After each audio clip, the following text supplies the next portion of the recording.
Bonjour à tous et à toutes. On m'a chargé de vous faire cette vidéo pour vous faire un rappel anatomique avant votre cours sur le perfectionnement en pelvipérinéologie. Normalement, vous avez déjà fait les fondamentaux, peut-être à l'IPPP ou à un autre endroit. Vous avez dû revoir déjà l'anatomie pelvienne et abdominale. C'est un petit rappel pour qu'on soit sûr de parler tous de la même chose durant ces 4 jours de formation. Alors, moi, je suis Claire Breton, je suis kiné. Ça fait 4 ans, 4 ans et demi maintenant que je suis diplômée et je fais de la kiné libérale et j'ai toujours été, je me suis très rapidement spécialisée en pelvipérinéologie chez les hommes, femmes, enfants, maintenant les douleurs. Et donc, du coup, j'ai fait comme formation le DU de douleurs pelviennes à Nantes et le DU d'urodynamique à l'hôpital de Bichat à Paris. Si vous avez des questions concernant ce cours d'anatomie, vous pouvez bien entendu m'envoyer vos questions par mail, sans problème.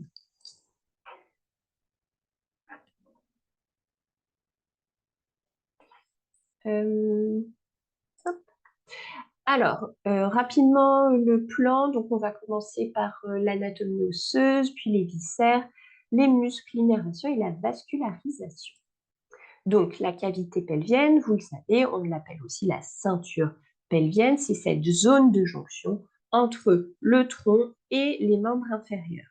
C'est une zone qui est très importante parce que ça fait la jonction entre la cavité abdominale pelvienne qui renferme les organes de la digestion, les organes urinaires, les organes aussi reproducteurs, et aussi ça fait le lien avec le système de la locomotion.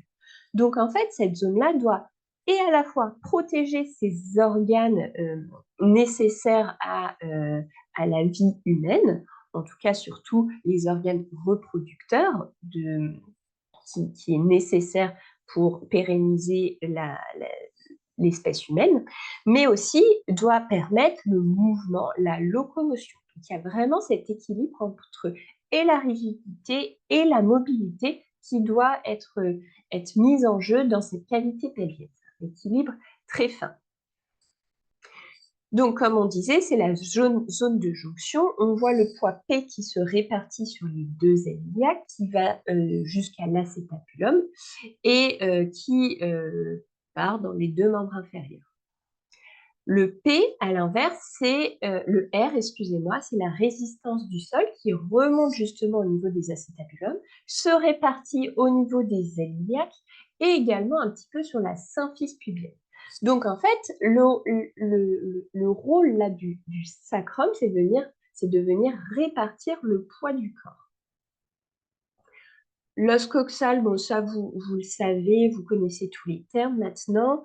Pour rappel, la délimitation de la cavité pelvienne à l'inverse du diaphragme, c'est une limite, on dit, virtuelle, parce qu'il n'y a pas de nappe musculaire qui sépare la cavité abdominale de la cavité pelvienne, et on appelle ça le détroit supérieur. En dessous, ce qui va venir fermer la cavité pelvienne et faire la séparation entre la cavité pelvienne et les membres inférieurs est le détroit inférieur. Limite virtuelle, encore une fois. Le détroit supérieur, limité en arrière par le promontoire sacré, de part et d'autre les lignes marquées, et à l'avant par le pubis. C'est le plan d'engagement obstétrical. Je vous rappelle qu'à ce niveau-là, on va venir mesurer le diamètre entre le promontoire rétropubien et le transverse médian, et on va pouvoir comparer cette somme obtenue avec le diamètre bipariétal du fœtus. Et selon le score, enfin, l'indice récupéré, on compare est-ce que la voie basse est possible ou non. Le détroit moyen, c'est le plan de retournement, donc les 2/3 supérieurs du pubis, de part et d'autre les épines sciatiques. Je vous rappelle que les épines sciatiques délimitent la grande tubérosité sciatique de la petite tubérosité sciatique, et en arrière, en regard de L4, L5. Et enfin, le détroit inférieur, bord inférieur du pubis, latéralement les ischions, et en postérieur, on a le coccyx. C'est le plan de dégagement. À partir de ce moment-là, le fœtus n'est plus dans la cavité pelvienne. Là, cette vidéo-là, permet de voir justement le passage du fœtus au travers des différents détroits. Hop, détroit supérieur. Là, on va avoir le plan de retournement avec le fœtus qui va orienter sa tête vers le sacrum. Et là, regardez le coccyx qui vient complètement en extension. Et c'est pour ça que parfois, et là, le plan de dégagement, c'est pour ça qu'après un accouchement, on peut avoir des problèmes de luxation du coccyx ou des douleurs au niveau du coccyx, parce que selon comment le fœtus est sorti, ça a pu appuyer et mettre le coccyx en hyperextension. Les articulations du bassin, donc en avant la symphyse pubienne, ça vous la connaissez, ça ferme la cavité pelvienne en avant.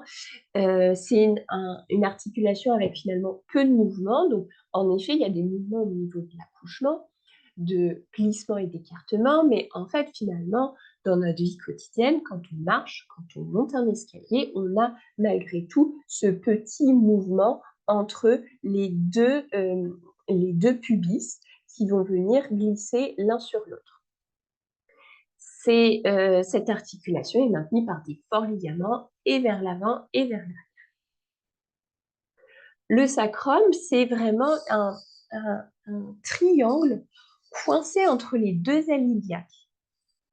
On a dit que le sacrum, c'était le socle du rachis et c'est lui qui va permettre de répartir le poids du corps sur les deux ailes iliaques.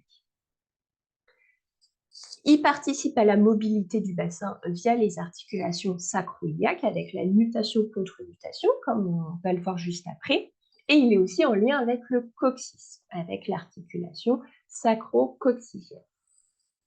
Cette pièce osseuse est maintenue par des ligaments qui forment un système autobloquant et qui le coincent entre ces deux ailes iliaques. Donc, on a les faisceaux, les ligaments de la face antérieure du sacrum, avec les faisceaux antéro-supérieurs en 8 et antéro-inférieurs en 9.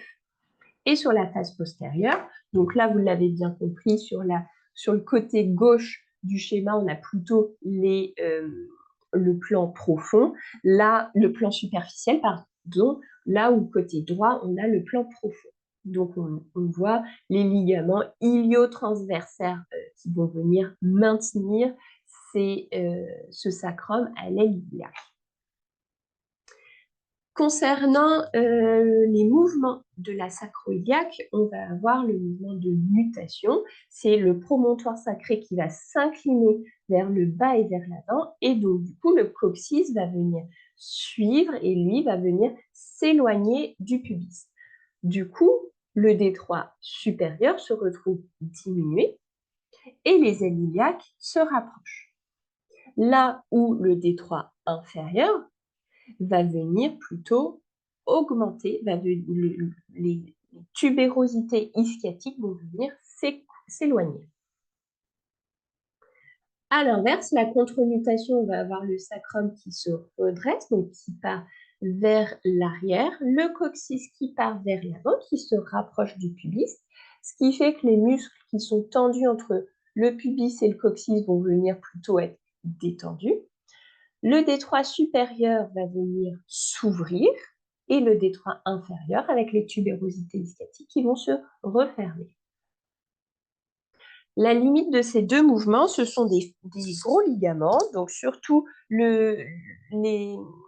la tension du ligament sacro-épineux en 6 et le sacro-tubéreux en 7 qui vont limiter la nutation, qui va éviter que le sacrum parte trop loin que finalement le coccyx, la partie inférieure du sacrum parte trop loin vers le haut, parce que le promontoire va vers l'avant, par bascule, la partie inférieure du sacrum et le coccyx va vers le haut et s'éloigne de la symphyse pubienne.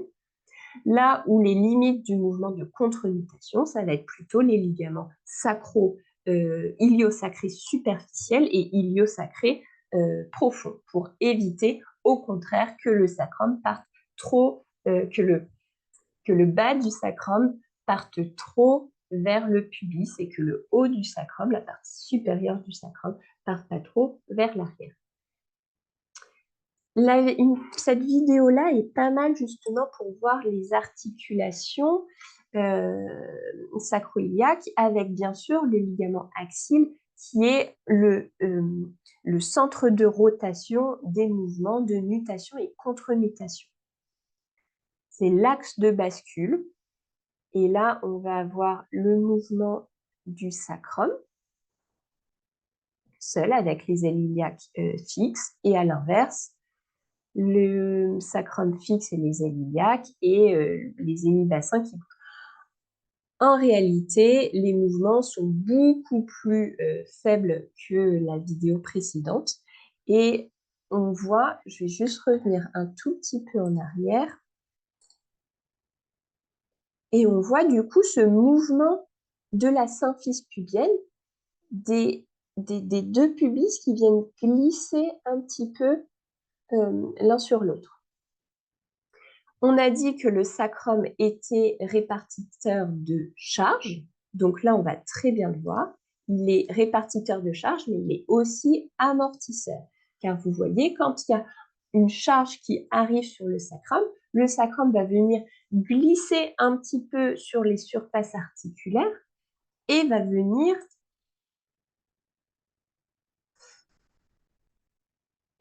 du coup amortir la contrainte. Et ça, on a les ligaments sacro-tubéreux et sacro-épineux qui viennent justement amortir aussi cette pression et remettre le bassin à sa tension originale, à sa position plutôt originale.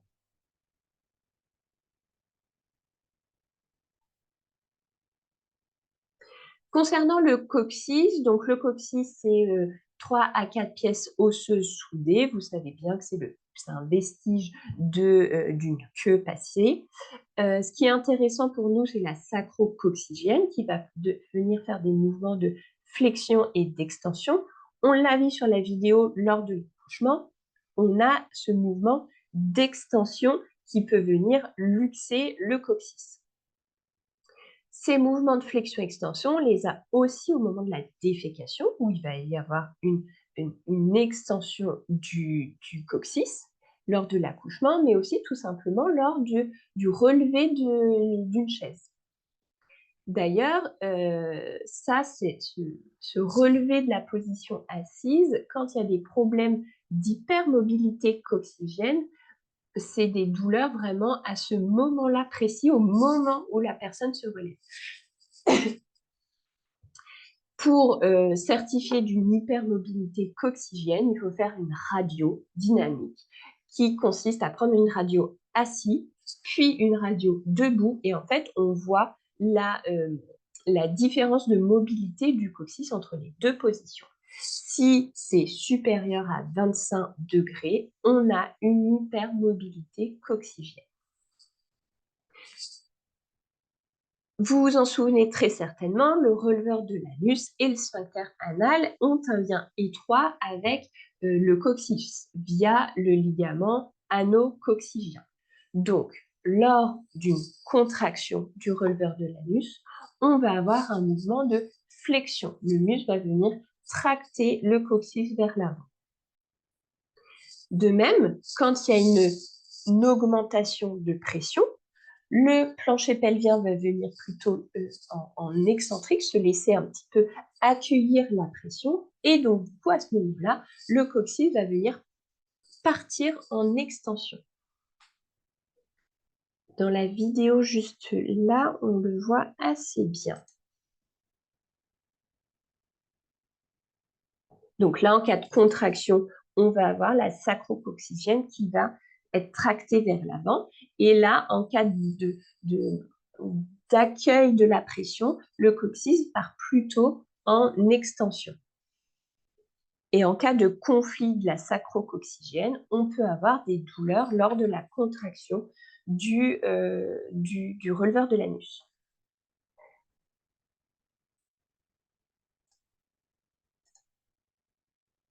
Juste en rappel, les petits ligaments au niveau du coccyx qui unit le coccyx avec le sacrum. Pour étudier un coccyx et voir s'il y a des douleurs, il faut vraiment venir le mobiliser en intrarectal, où là, vous pouvez vraiment lui faire des mouvements de flexion-extension et voir si ça reproduit les douleurs de vos patients ou non.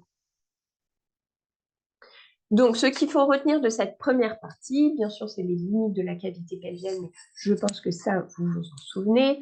Les articulations qui doivent permettre une mobilité tout en assurant, encore une fois, la robustesse de ce cadre. Donc, c'est des articulations avec très peu d'amplitude articulaire, mais avec un fort jeu du système ligamentaire entre la gestion du mouvement et de la stabilité. Je vous rappelle que les ligaments sacro-épineux et sacro-tubéraux ont un rôle d'amortisseur, tout comme la sacro-iliaque. Passons maintenant du coup aux viscères. Donc, dans la cavité pelvienne, vous savez très bien, il y a tous les organes urinaires, reproducteurs et anorectales. 3 fonctions dans un même endroit. Tous les organes sont recouverts du péritoine, donc sont sous-péritonéales, sauf les ovaires et les testicules qui sont intrapéritonéales. Je vous rappelle que l'origine des ovaires et des testicules sont initialement lombaires et en fait, au cours de la vie fétale, ces organes-là vont venir descendre et vont venir descendre avec le péritoine. On a une vidéo qui le montre assez bien, tout ça. Donc, le péritoine, voilà, recouvre tous les organes, fait vraiment une nappe, délimite les différents cul-de-sac. Cul-de-sac entre la vessie et l'utérus et le cul-de-sac entre l'utérus et le rectum. Et ce péritoine va aussi former latéralement le ligament large qui va venir stabiliser l'utérus à la cavité pelvienne. Selon la localisation de ce ligament large, il porte des noms divers et variés. Donc là, on voit bien que les ovaires ne sont pas sous le péritoine, mais sont dans le péritoine, dans la cavité du péritoine.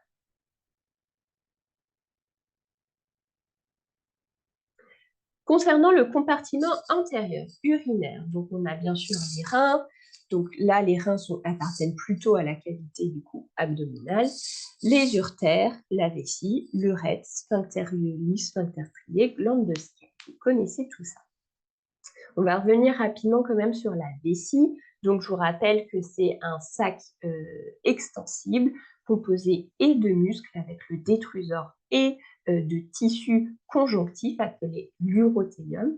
Cet urothélium est tapissé d'un tout un tas de mécanorécepteurs qui permettent de capter cette tension lors du remplissage de la vessie. Cette vessie est limitée en avant par la symphyse pubienne et en arrière par le vagin chez les femmes. Les différents ligaments de la vessie qui la stabilisent dans la cavité pelvienne, en sachant que le ligament ombilical médian et le ligament pubo-vésical sont vraiment des vraies entités. Lors de la dissection, on voit vraiment ces 2 ligaments, là où les ligaments vésicolatéraux et les ligaments vésico-utérins sont plutôt sont mélangés dans tout ce fascia et donc sont plutôt des épaississements de fascia plus que des ligaments. Mais pour simplifier un petit peu les choses, on les considère sur les planches anatomiques comme des ligaments. Donc devant le ligament ombilical médian qui va jusqu'à l'ombilic. De part et d'autre, on a le vésical latéral qui va jusqu'à la cavité,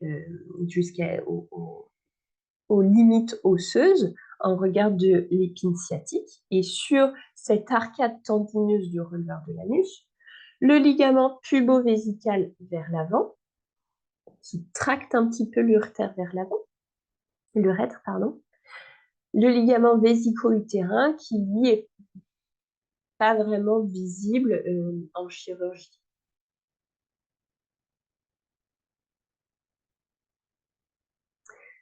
La vessie, donc, quand elle est vide, elle est toute aplatie, elle est en forme de pyramide et reste vraiment derrière le pubis. Là où, quand elle est pleine, elle gonfle et devient et arrive dans la cavité abdominale. C'est d'ailleurs pour ça, vous savez, quand on a très envie d'aller uriner et qu'on est en voiture, la ceinture de sécurité vient venir nous comprimer juste au-dessus du pubis et donc du coup vient appuyer sur la vessie. Le trigone vésical, vous vous rappelez, c'est délimité par les deux urtères et l'urètre. C'est une zone de grande... c'est là où le détrusor se contracte le plus. Et elle a longtemps été épargnée pour les injections de toxines botuliques en cas d'hyperactivité vésicale, parce qu'on avait peur que la vessie devienne complètement hypotonique et n'arrive plus à se vidanger. Mais il y a quelques équipes aujourd'hui qui ont essayé d'injecter un petit peu au niveau du trigone vésical et qui se rendent compte qu'il y a des plus grandes efficacités sur l'hyperactivité vésicale et le risque d'avoir une vessie de rétention, une vessie acontractile n'est pas augmenté. Je vous rappelle juste que le préalable avant d'avoir des injections de toxines botuliques, on demande aux patients et aux patientes de savoir s'auto-sonder au cas où justement cette vessie deviendrait acontractile et on n'arriverait pas à la vidanger. Donc, on disait que l'urothélium était tapissé de tout un tas de mécanorécepteurs et ces mécanorécepteurs informent du coup le cerveau du niveau de remplissage de la vessie. On détermine différents niveaux de besoins ou différents niveaux de remplissage. Donc, B1, c'est appelé le premier besoin. Si vous savez, le besoin, j'ai un petit peu envie d'uriner, mais je suis en consultation, il y a ma pause déjeuner dans 1 heure, j'ai le temps, je peux attendre. On considère un petit peu, alors c'est pas arbitrairement, mais chez la plupart des personnes, ça représente entre 150 et 200 millilitres. En réalité, c'est plus juste de parler de 50% de la capacité vésicale fonctionnelle. La capacité vésicale fonctionnelle, c'est ce que vous arrivez à maintenir dans votre vessie, vous personnellement. Ensuite, il y a le premier besoin qu'on n'a pas écouté, qu'on a différé. Et ensuite, deuxième besoin qui revient à la charge. Donc là, on dit que c'est plutôt 300 millilitres, 75% de la capacité vésicale fonctionnelle. On peut encore différer. Je termine mon activité et j'irai aux toilettes. Je peux attendre 15, 20 minutes, 30 minutes grand max. Et B3, là, ça commence à devenir un petit peu urgent. On a du mal à faire abstraction de ce besoin-là. On dit que c'est entre 350 et 400 millilitres, 90% de la capacité vésicale fonctionnelle. Et là, on va plutôt avoir tendance à arrêter notre activité, aller uriner. On peut difficilement passer à une autre tâche.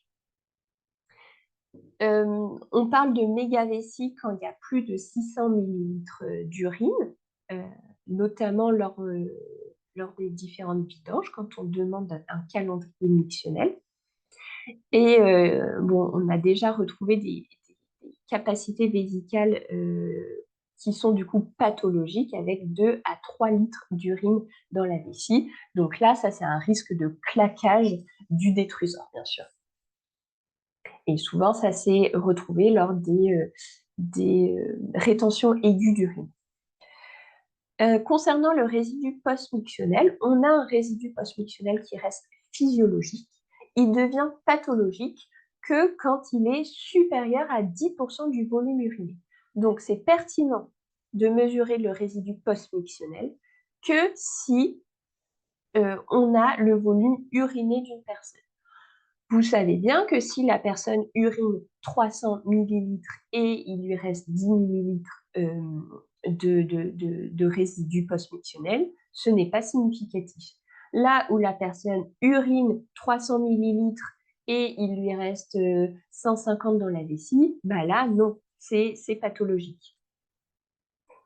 Et là, c'est un risque, ça veut dire mauvaise vidange vésicale, donc tout ce qui en découle, peut-être une hypertonie sphinctérienne qui empêche une dysynergie. Ça, c'est d'autres études qui nous permettent de conclure ça. Je vous rappelle que la vessie, elle a deux fonctions, deux états. Elle est soit en phase de rétention, donc soit en phase de stockage, soit en phase de vidange. Et ces deux états sont régulés par un jeu de pression. Ce jeu de pression est très important et la vessie doit toujours se remplir à basse pression. Ça, c'est un truc qui est hyper important en urologie. Et si jamais on a une vessie de haute pression, en fait, c'est un risque de venir détériorer le système rénal avec des pyélonéphrite répétées. Ça, c'est vraiment quelque chose qui peut entraver la qualité de vie d'une personne. On est sur un organe vital, le rein. Donc, du coup, on doit absolument protéger ce système rénal. D'ailleurs, en cas de haute pression, on peut aller jusqu'à la dérivation, donc le briquaire, qui est la poche, pour éviter d'endommager le haut système urinaire. Le gradient de pression, donc la phase de remplissage de la vessie, elle est permise grâce à la compliance vésicale. Cette compliance est permise grâce à la qualité et à la quantité du tissu conjonctif. Une compliance normale, entre guillemets, en urodynamique, on dit que c'est 30 à 50 millilitres par centimètre d'H2O. Vous savez, la compliance, c'est V2 moins V1 sur P2 moins P1. Bon, ça vous est un petit peu égal. Mais ce qui est important, c'est notamment des vessies qui vont être irradiées. Bah, la qualité du tissu conjonctif va être moins bonne. Donc, la compliance de la vessie va être également endommagée. En phase de remplissage, la pression vésicale, on a dit, doit rester faible et la pression sphinctérienne doit être, elle, élevée, ce qui permet d'assurer la continence. Si jamais on a une incompétence sphinctérienne, la pression du sphincter va être plus basse que la pression de la vessie, donc on peut avoir des fuites possibles. Lors des efforts, si on a un effort de tout, la pression abdominale plus la pression de la vessie peut devenir supérieure à la pression du sphincter et là également provoquer des fuites. Donc c'est vraiment la vessie, c'est un équilibre de pression. La phase de vidange, elle, est permise par l'action du détrusor qui vient comprimer, ratatiner la vessie sur elle-même. Du coup, le fait qu'elle vienne ratatiner la vessie sur elle-même, ça va venir provoquer une augmentation de pression intravésicale. Et en même temps, on décide de faire pipi, donc il y a une diminution de la pression sphinctérienne. On a à ce moment-là pression vésicale supérieure à la pression sphinctérienne, vidange facile assurée. Si jamais on a un obstacle sous-vésical ou une hypertonie sphinctérienne, la pression vésicale ne va pas être forcément suffisamment plus forte que la pression du sphincter. Et là, la miction ne va pas être facile. On va avoir besoin de pousser par l'abdomen pour vider notre vessie. Cette vessie, elle est contrôlée et par le système végétatif, sympathique et parasympathique, mais aussi par le système pudendal, par le système somatique, pardon, via le nerf pudendal, qui contrôle le sphincter urétral strié, via le noyau d'Onufle, et ça, c'est un peu plus poussé. Le contrôle nerveux sur la phase de remplissage est assuré par le système sympathique qui, lui, va venir fermer le col vésical, donc va venir fermer le sphincter urétral lisse et va venir relâcher le détrusor, lui permettre d'accueillir encore plus d'urine. Les récepteurs à la tension perçoivent cet étirement au niveau de la paroi du détrusor et donc du coup, ils vont envoyer un message via la sensibilité végétative jusqu'au cortex. Là, selon nos informations et environnementales et sociales, on voit si on peut aller faire pipi ou non. Quand on a envie d'aller uriner, mais on n'est pas dans des conditions optimales, on va venir différer cette envie. Donc, on va donner un influx inhibiteur. On va venir contracter notre sphincter urétral strié via le nerf somatique du nerf, via le système somatique, via le nerf pudendal. Et cette contraction du sphincter urétral strié permet d'inhiber la contraction du détrusor. Donc, je serre le sphincter urétral strié et ça permet de venir détendre le détrusor. Quand par contre, j'ai la vessie pleine et je suis dans les bonnes conditions pour aller uriner, là, on va venir faire appel au système parasympathique qui va lui-même inhiber le sympathique. Donc, du coup, il va contracter le détrusor et permettre la relaxation du col vésical. Et nous, volontairement, on va venir relâcher le sphincter urétral strié. En pratique, donc, on a ce remplissage de la vessie et hop, B2, on va dire. OK, B2, voie de la sensibilité qui envoie le message jusqu'au cortex. Ici, prise de décision. Est-ce que je suis dans des bonnes conditions? Est-ce que je suis au bon endroit? Est-ce qu'il y a des toilettes à côté de moi?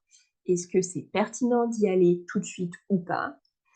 Selon ces informations-là, là, moi, tout de suite, c'est pas trop forcément pertinent pour que j'aille faire pipi, donc je vais envoyer un message qui va venir plutôt inhiber. Donc, je vais venir contracter mon sphincter urétral strié, qui du coup va venir renforcer la relaxation du détrusor et renforcer la contraction du sphincter urétral lisse. A contrario, tout à l'heure, quand on aura fini le cours, j'aurai toujours ce message-là, là où je serai peut-être arrivée à B3, le message de la sensibilité qui monte jusqu'au cortex. Ok, je suis chez moi, je peux aller uriner. Du coup, je vais venir relâcher le sphincter strié qui va permettre de contracter le détrusor et relâcher le sphincter urétral lisse. Et là, je pourrai uriner tranquillement. Donc ça, vous l'avez vu dans les fondamentaux, tout ça. Et pour rappel, c'est ce qu'on appelle les réflexes de Mahoney. C'est une succession de réflexes, il y en a 12, qui s'enchaînent et qui permet de faire cette boucle-là de remplissage-vidange. Donc, un cycle correspond à un remplissage et une vidange. Donc, on a la première partie qui va faciliter le remplissage par l'activation du sympathique, qui inhibe du coup le détrusor, qui vient venir pas constructeur mais constricteur du sphincter lisse. On a ce réflexe périnéal, inhibiteur périnéo-détrusorien, vous savez, c'est ce réflexe-là qu'on utilise lors de l'hyperactivité vésicale. Le fait de serrer suffisamment fort et suffisamment longtemps le sphincter urétral strié permet de détendre un petit peu le détrusor. Et on a le réflexe trigonal qui va venir protéger le reflux, qui va protéger le méa urétral pour éviter que l'urine remonte dans les urtères. Ensuite, début de la miction, relaxation périnéale, mise en jeu d'une légère poussée abdominale qui permet de faciliter l'activité du détrusor. Pour assurer la miction, on relâche le sphincter lisse via la contraction du parasympathique, relâchement du sphincter strié via le somatique. Il y a le réflexe C9 qui est un réflexe, en fait, une fois qu'on commence à faire pipi, c'est pour ça que c'est hyper difficile de s'arrêter parce qu'en fait, le fait que l'urine passe dans l'urètre, ça renforce la contraction du détrusor. Donc, c'est pour ça que c'est hyper dur. Et c'est pour ça que le stop pipi, jamais de la vie, parce qu'en fait, vous êtes en train pas d'abîmer, mais de perturber toute cette horloge-là, tout cet enchaînement-là. Donc, c'est absolument pas ce qu'il faut faire. Quand vous faites du stop pipi, on va revenir du coup au réflexe A3, le réflexe périnéal inhibiteur périnéo-détrusorien. Et là, du coup, il faut reprendre la boucle. Donc, ça, c'est le truc jamais à faire. Ensuite, c'est 10, c'est 11. C'est tous les réflexes qui permettent de continuer d'assurer la miction complète. Et enfin, à la fin, l'arrêt de la miction. Concernant les pathologies vésicales, on a les pathologies qui vont être de l'ordre de l'hypocontractilité du détrusor. Donc là, on manque de pression pour bien vider le détrusor. A contrario, on a l'hyperactivité du détrusor ou l'hyperactivité vésicale, qui est l'impériosité mictionnelle, qui est des contractions du détrusor à des moments non voulus. Et donc là, si la pression vésicale devient plus forte que la pression du sphincter, on va avoir une fuite possible. Enfin, la vessie de lutte, qui, elle, est la vessie qui va essayer de venir forcer sur le sphincter. Donc là, c'est en cas d'hypertonie sphinctérienne. Et à force de venir forcer, la vessie va créer des petites... c'est pas des vacuoles, la vessie va avoir des petits renfoncements.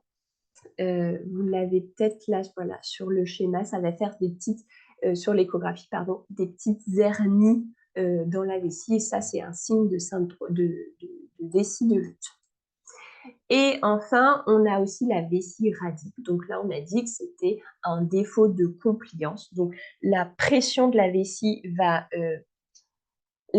pas se laisser distendre. Donc la pression de la vessie va avoir une sorte de palier à cause de ce défaut de compliance, à cause de ce défaut d'élasticité au niveau du tissu conjonctif. Donc, dans la vessie, il est très important de faire un jeu de pression. Le vessie, c'est un jeu de pression, un équilibre de pression. Et il faut surtout une bonne coordination entre et le détrusor et les sphincters, donc entre la vessie et l'urètre.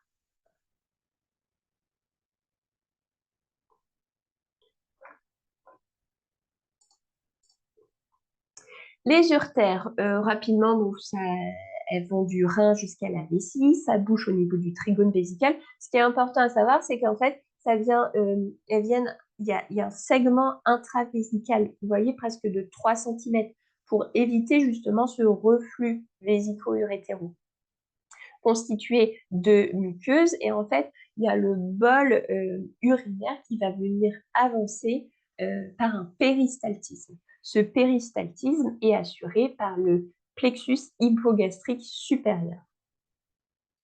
L'urètre conduit excréteur, il est très court chez la femme et plus long chez l'homme, ce qui nous favorise les infections urinaires parce que colonisation des infections avec la sphère vaginale et la sphère anorectale.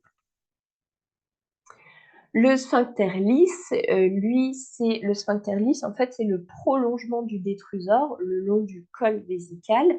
Il y a les fibres les plus internes qui vont être longitudinales, qui vont être vraiment au contact de l'urètre. Et ensuite, on va avoir des fibres obliques qui vont faire ce système de fronde, qui vont venir du coup ceinturer cet urètre. Surtout chez les hommes, un peu moins chez les femmes, il y a aussi des fibres circulaires. Et bien sûr, ce sphincter lisse est géré par le système autonome, donc sympathique qui va venir le fermer, parce que le sympathique favorise le stockage, et le parasympathique qui va venir, lui, l'ouvrir. Le sphincter strié, quant à lui, c'est vraiment une bague de muscles qui est autour de l'urètre et qui, quand elle se contracte, va venir pincer le tuyau. Le sphincter strié, par contre, il se situe bien sûr en dessous du sphincter urétral lisse et la pression de celui-ci fluctue au cours des événements quotidiens. Donc quand on tousse, il va venir augmenter sa pression, quand on éternue aussi. Mais aussi, en fait, la pression n'est pas uniforme sur toute l'urètre. La zone de plus forte contraction, ça va être de plus forte pression plutôt, ça va être au niveau du tiers moyen de l'urètre. À savoir, un bon sphincter urétral est compris entre 60 cm d'H2O et 90 cm d'H2O. Il est aussi dépendant de l'âge et on considère qu'il y a une incompétence sphinctérienne quand on a moins de 30 cm d'H2O lors de la prophyléométrie, qui est un examen qu'on passe lors du bilan urodynamique. En fait, on vient retirer une sonde de pression tranquillement le long de l'urètre et on voit du coup sur la courbe une augmentation de pression au niveau du sphincter. Le sphincter strié a des fibres, bien sûr, de type 1, lentes et des contractions lentes et soutenues, mais aussi des fibres de type 2, fibres avec un S, qui permet de justement ajuster lors des événements quotidiens de toux, éternuement, saut et compagnie.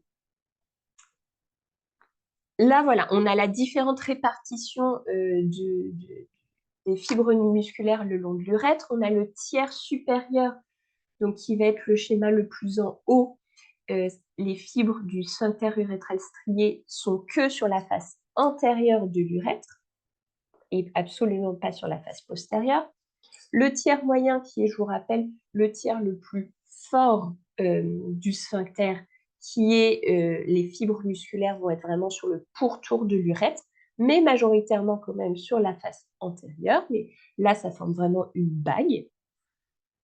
Et le tiers inférieur, là, ce sont des fibres du sphincter urétral strié qui viennent en fait attirer l'urètre vers l'arrière et qui donne deux bandelettes musculaires avec le muscle compresseur de l'urètre en orange dans le schéma d'en bas et le muscle urétro-vaginal en rouge. Bien sûr, ces muscles-là, c'est une définition un petit peu théorique et en pratique, c'est mêlé avec tout un tas d'autres fibres musculaires et d'autres et tout le fascia, donc ils ne sont pas identifiables lors d'une dissection. Concernant l'urètre, il est important qu'elle soit bien soutenue, donc à travers ce fameux sphincter et ce muscle compresseur de l'urètre et le muscle urétro-vaginal, mais aussi grâce aux ligaments pubo-vésicaux en avant, qui va du pubis jusqu'au col de la vessie, le muscle pubo-vaginal, urétro-vaginal comme on a vu, le transverse du périnée, et l'extension du ligament suspenseur du clitoris. Je vous rappelle pourquoi il est important que l'urètre soit bien stabilisée, car si elle est mal stabilisée, on appelle ça une hypermobilité urétrale, et dans ces cas-là, les systèmes sphinctériens sont moins actifs parce que le socle est moins solide. Vous vous rappelez très certainement, si vous étiez avec Sophie, que si j'appuie sur un tuyau d'arrosage dans le sable, bah, la surface va se déformer, donc ma force de pression va être moins forte que si j'appuie sur le tuyau d'arrosage sur du béton. Comme la surface est bien solide, il y a un contre-appui pour venir comprimer l'urètre. Donc ça, ces moyens de fixité et de stabilisation sont extrêmement importants en neurologie. Les glandes de Skene sur la face postérieure de l'urètre, entre l'urètre et le vagin, on appelle ça la prostate féminine. On retrouve les mêmes cellules que la prostate chez les hommes Et en fait, ça produit des sécrétions translucides lors de l'excitation sexuelle. On voit ici sur ces schémas, donc en 3, on a le méa urinaire et de part et d'autre, en 4, on a les petits canaux excréteurs des glandes de Skene. Pour explorer le système urinaire, on a le contrôle visuel avec la cystoscopie, donc une caméra dans la vessie. On a le bladder scan qui permet de mesurer le résidu post-mictionnel. Je vous rappelle qu'il est pertinent de mesurer que si on a le volume uriné avant. Le bilan urodynamique qui consiste avec différents examens qui permettent de voir comment la vessie se remplit, les forces de pression en jeu, voir comment elle se vide et voir la force de pression du sphincter. Et encore, on a l'urétrocystographie rétrograde. On injecte un produit de contraste pour visualiser mieux la vessie et les uretères. Ce qu'il faut retenir de ce système urinaire, c'est que c'est un jeu de pression. La phase de remplissage doit être forcément à basse pression, c'est hyper important. Il faut une coordination parfaite entre les différents systèmes nerveux, sympathique, parasympathique et somatique, pour uriner facilement. Et il faut un bon maintien de l'urètre pour un bon fonctionnement du sphincter urétral strié. Passons maintenant au compartiment moyen, le compartiment gynéco, avec vagin, utérus, ovaire, glande de Bartholin et clitoris. Oui, le clitoris, je l'ai mis dans la gynéco parce que c'est un organe sexuel. Le vagin, donc conduit musculo-membraneux, épais et résistant. Quand la femme est en face de nous, debout, il est dirigé vers le haut et vers l'arrière. Quand elle est en décubitus dorsal sur votre table, le vagin est orienté vers le haut et vers le bas, ou vers l'arrière, peu importe. Mais ça, c'est toujours très important quand vous faites votre toucher vaginal. Le vagin est orienté vers le haut et vers l'avant. Le haut et vers l'arrière, ou vers le haut et vers le bas. Quand il est vide, le vagin, il est totalement aplati et c'est une zone de faiblesse périnéale parce que justement, c'est un espace vide et la paroi postérieure remonte un petit peu plus haut que la paroi antérieure. Donc là, on a un utérus avec le corps de l'utérus. En fait, ce n'est pas tout le corps de l'utérus. L'utérus, c'est jusqu'ici, jusqu'à l'isthme. En dessous, on a le col de l'utérus. Le col de l'utérus, c'est vraiment pas juste ce qu'il y a de visible dans le vagin. Ça, c'est l'orifice externe du col de l'utérus. Le col de l'utérus, c'est tout ça en fait. On a l'endomètre ici, le plus interne, et le myomètre à l'extérieur. Vous vous rappelez qu'il y a différentes positions de cet utérus. Je vous rappelle que la flexion, c'est le positionnement du corps utérin, donc le corps utérin, du fondus utérin jusqu'à l'isthme. C'est la flexion. Et la version ou position, ça va être le col de l'utérus, donc de l'isthme jusqu'à l'orifice externe du col de l'utérus. Donc avec les différentes positions, anté-version anté-flexion, rétro-version rétro-flexion, toutes les combinaisons possibles. Et la flexion, c'est le corps utérin, et la version ou position, c'est le col utérin. Voilà l'orifice externe du col de l'utérus qu'on peut palper très facilement en intravaginal. Et selon si les femmes est nullipare, primipare ou multipare, l'aspect du col est un petit peu différent. Les ligaments de l'utérus. Donc, on va avoir le ligament rond en avant, qui lui va se terminer au niveau de la symphyse pubienne et au niveau des grandes lèvres. Il attache il relie la partie le fond utérin à la cavité, pelvienne. Latéralement, on a, le paracervix et le paramètre qui vont venir un petit peu, entourer, heu, l'urtère. Ça, c'est le ligament rond paramètre et paracervix sont vraiment des unités anatomiques, des entités anatomiques bien définies.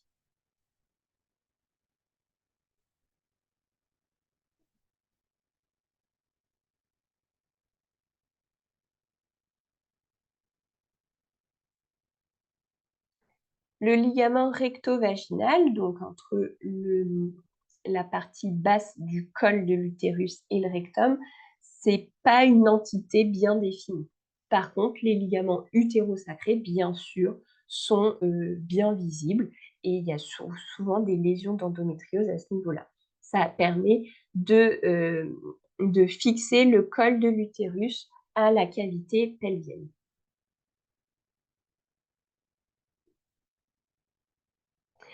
Les ovaires, je vous rappelle que c'est le seul organe de la cavité pelvienne qui est intrapéritonéal. Il a un aspect blanc, il est très léger et il a 2 pôles, le pôle supérieur ou tubaire et le pôle inférieur ou utérin. On voit sur la surface des zones de cicatrices et en fait, c'est les vestiges des précédentes ovulations. Le liga les ovaires ont plusieurs ligaments et là, à chaque fois, ces ligaments-là sont vraiment des entités propres. Le ligament propre de l'ovaire qui vient unir le, l'ovaire au corps utérin. Le ligament lombo-ovarien qui stabilise le l'ovaire, dans la cavité pelvienne via, la enfin, le ligament lombo-ovarien qui permet de stabiliser l'ovaire, à la cavité pelvienne et en fait, heu, vous voyez que, ce ligament-là se termine au regard de L2. En fait, c'est un ligament qui va suivre la descente de l'ovaire, de sa position initiale embryologique à sa position, de maturité. Et on a encore le ligament infundibulo-ovarien qui se trouve entre les franges de la trompe utérine et l'ovaire. Voilà, la petite vidéo qui vous montre ça. Ligament propre de l'ovaire, lombo-ovarien, pôle utérin, pôle, tubaire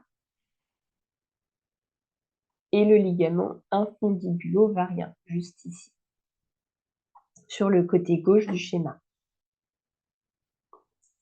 Concernant les pathologies de cette sphère gynéco, on a bien sûr le fibrome.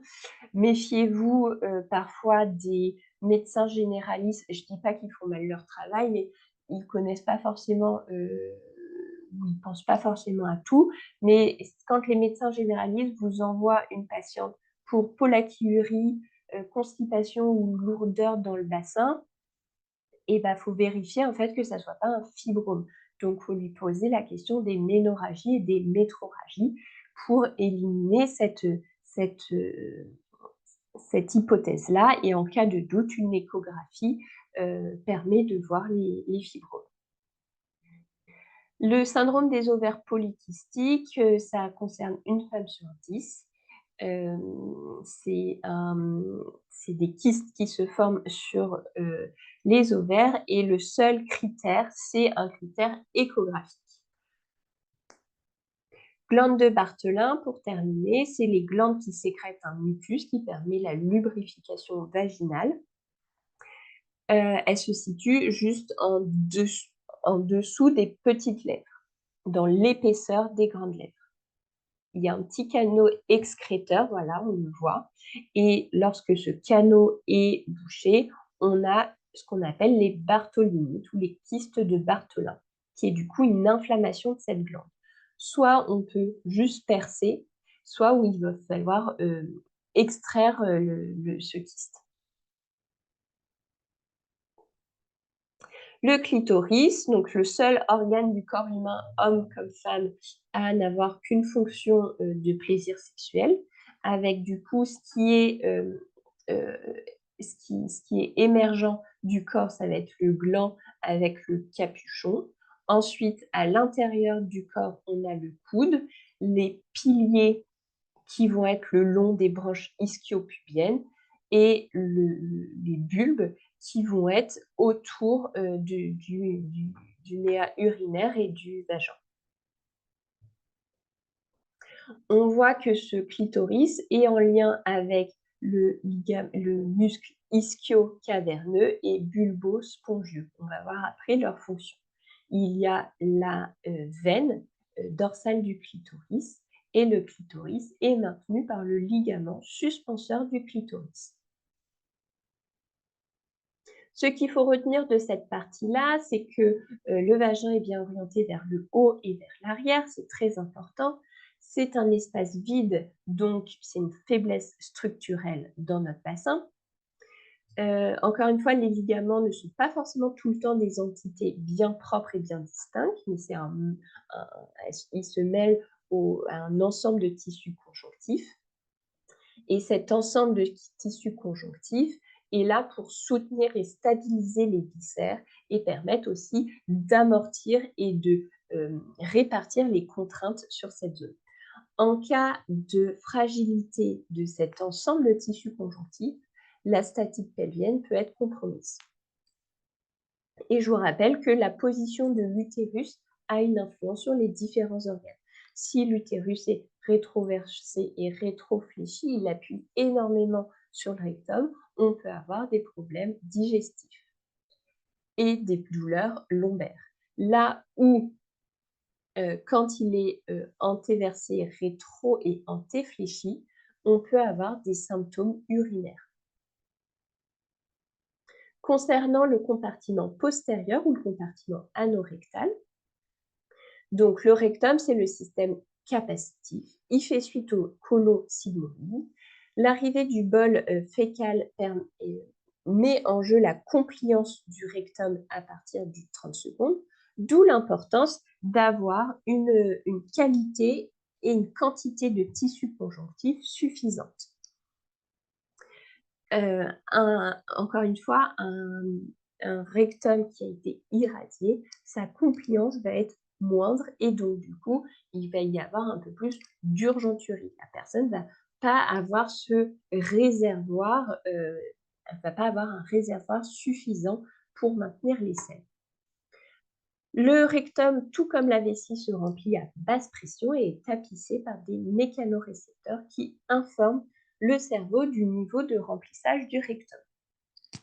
En cas de compliance trop élevée, donc de tissus qui ont trop l'habitude d'être étirés, on appelle ça un mégarectum. Donc, en fait, la pression du rectum reste trop faible. Et donc, du coup, la personne ne va jamais sentir le besoin. Quand il y a le bol fécal qui arrive, ça vient distendre les parois. Et si on a une compliance qui est correcte, on va savoir qu'on a une selle dans le rectum et on va différer ou non la selle. Là où les personnes ont une compliance trop élevée, il y a la selle qui va arriver et en fait, ils ne vont même pas la sentir. Il faut peut-être qu'il y ait 3, 4, 5, 10 selles qui soient dans le rectum avant que la personne sente l'étirement de ses tissus. Et en fait, très souvent, ils vont sentir avant tout un inconfort au niveau abdominal, de ballonnement, plus que le sentiment de besoin. En quelque sorte, leur rectum est trop élastique. Et il y a aussi, bien sûr, les micro-rectums qui, eux, vont avoir une compliance trop basse, tout comme je vous parlais des rectums qui peuvent être irradiés. La compliance est trop basse et la pression rectale va être trop forte avec peu de matière. Le fait de différer va être impossible pour eux. Les ligaments du rectum, c'est assez facile, je les mettre seul. Et là, c'est une unité propre. D'unir du coup le rectum à cette lame tendineuse qui rejoint la lame tendineuse de l'obturateur interne. L'angle anorectal qui fait suite du coup au rectum et qui est formé par l'action du pubo-rectal. C'est le pubo-rectal qui va venir tracter vers l'avant et donc du coup former un angle ouvert à 90 degrés vers l'arrière. Le canal anal, c'est un canal de 3 cm et c'est lui qui va accueillir tout le système sphinctérien. Il permet la discrimination fine, le réflexe d'échantillonnage, qui permet de savoir si les selles sont molles, sont solides, est-ce que c'est un gaz. Et en phase de remplissage, l'angle anorectal va être fermé et en phase de vidange, il y a la relaxation du puborectal, ce qui va venir verticaliser le rectum et ouvrir cet angle anorectal et faciliter du coup la vidange. L'appareil sphinctérien interne, donc tout comme avec le col vésical, le sphincter anal interne est la continuité des fibres musculaires le long du rectum. Ça forme un anneau lisse qui assure la pression du canal anal au repos. Concernant la structure striée, donc le sphincter anal strié est composé de 2 groupes, le sphincter et le releveur de l'anus avec les faisceaux puborectal, puboanal et iliococcygien qui aident à la continence anorectale. Il y a vraiment une imbrication de ces muscles du plancher pelvien avec le sphincter anal externe. Donc, on va avoir la partie, on va avoir sur ce schéma, le A, c'est la sonde puborectale qui va venir du coup tracter le rectum vers l'avant. Et ensuite, sur la partie la plus superficielle, B et C, on va avoir le sphincter externe qui va venir tirer et vers l'arrière et vers l'avant et vers le bas, ce qui va venir vraiment fermer complètement le canal anal. Donc le muscle puborectal qui s'insère du pubis, qui ceinture le rectum et qui vient du coup faire cet angle anorectal. On a le pubo-viscéral et le sphincter anal qui est juste en dessous. Donc on voit bien que les fibres sont imbriquées les unes avec les autres.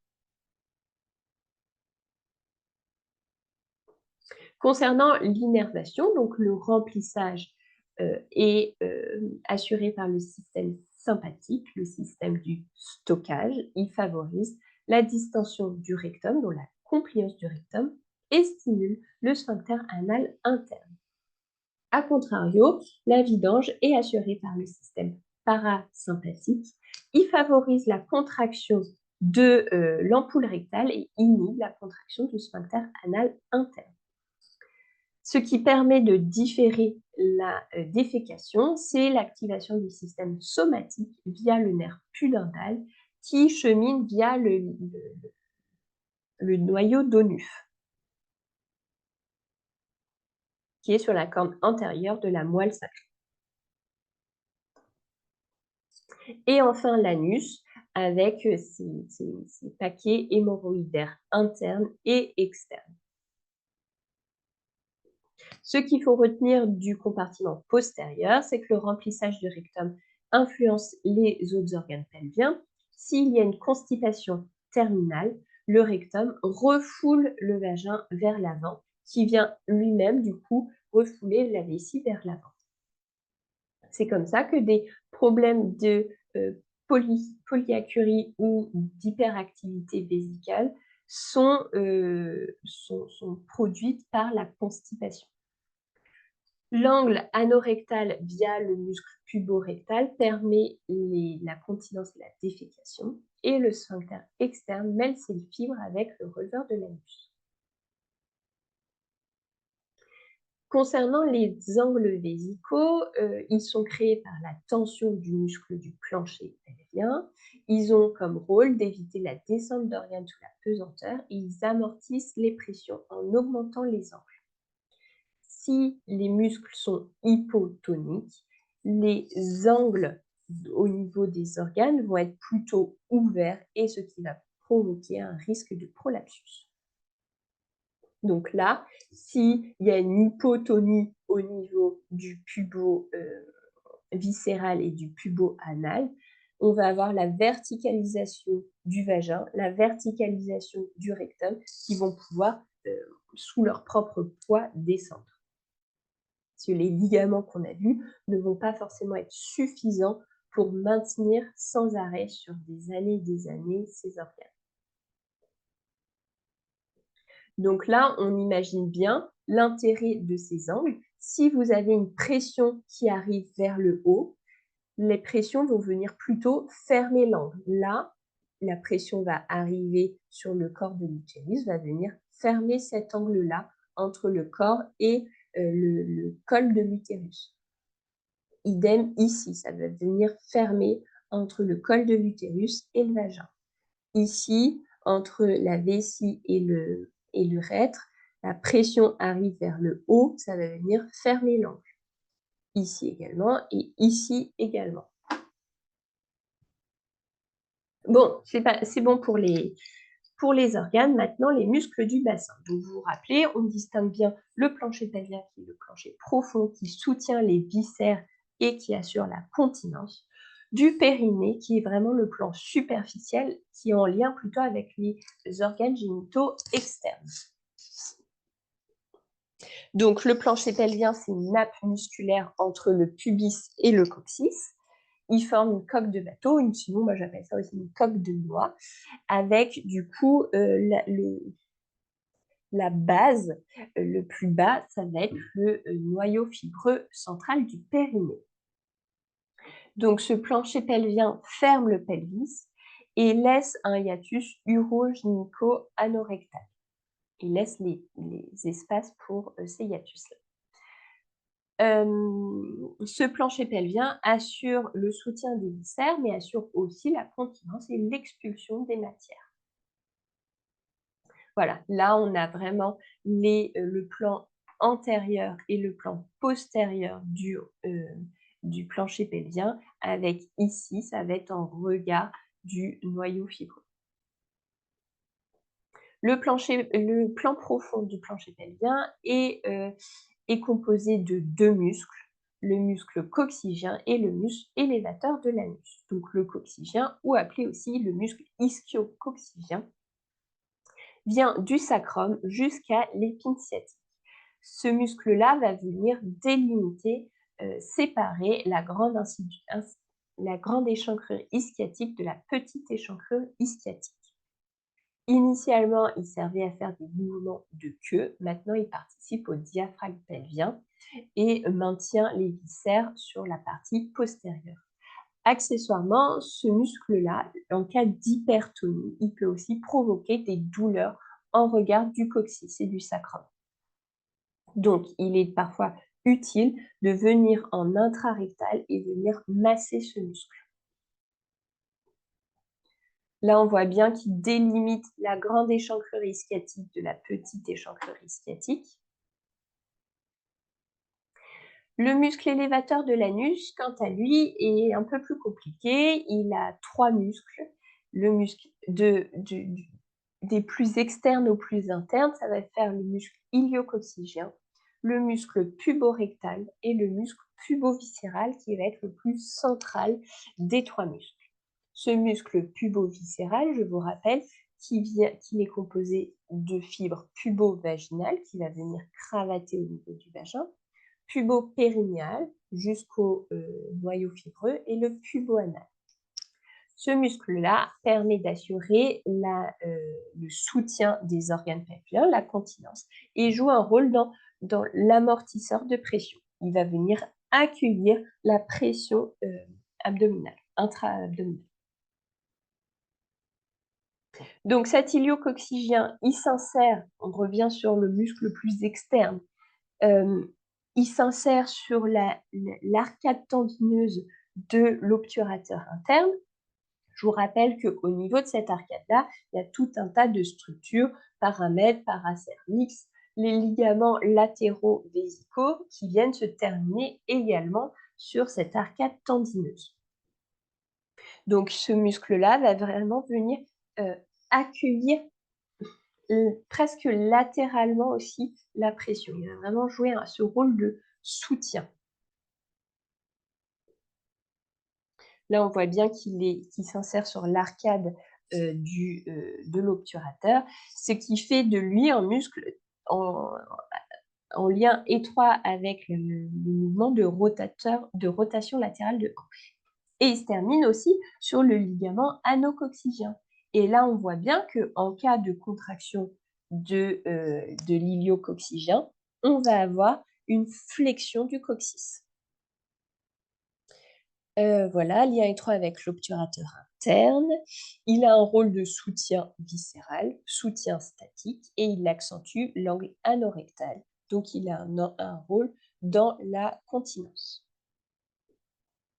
Là, je trouve qu'on voit assez bien sur ce schéma-là, c'est un schéma qui vient du grès, cette enveloppe, cette forme de panier qui accueille tous les organes pelviens, avec du coup,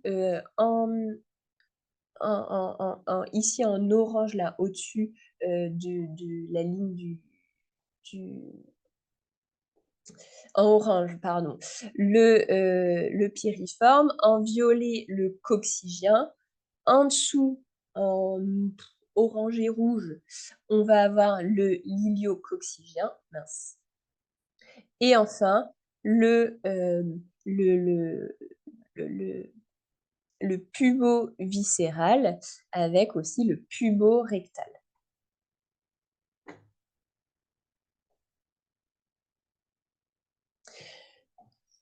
Donc du coup, le plus externe, on a l'iliococcygien. Ensuite, on a le pubo-rectal qui est un peu plus en dedans de l'iliococcygien. Vous voyez, il ne s'insère pas sur l'arcade tendineuse, mais juste à côté. Lui, il va venir cravater le canal anal et donc du coup, on a dit qu'il venait former l'angle anorectal. Il participe du coup à la continence, mais aussi à la défécation via sa relaxation.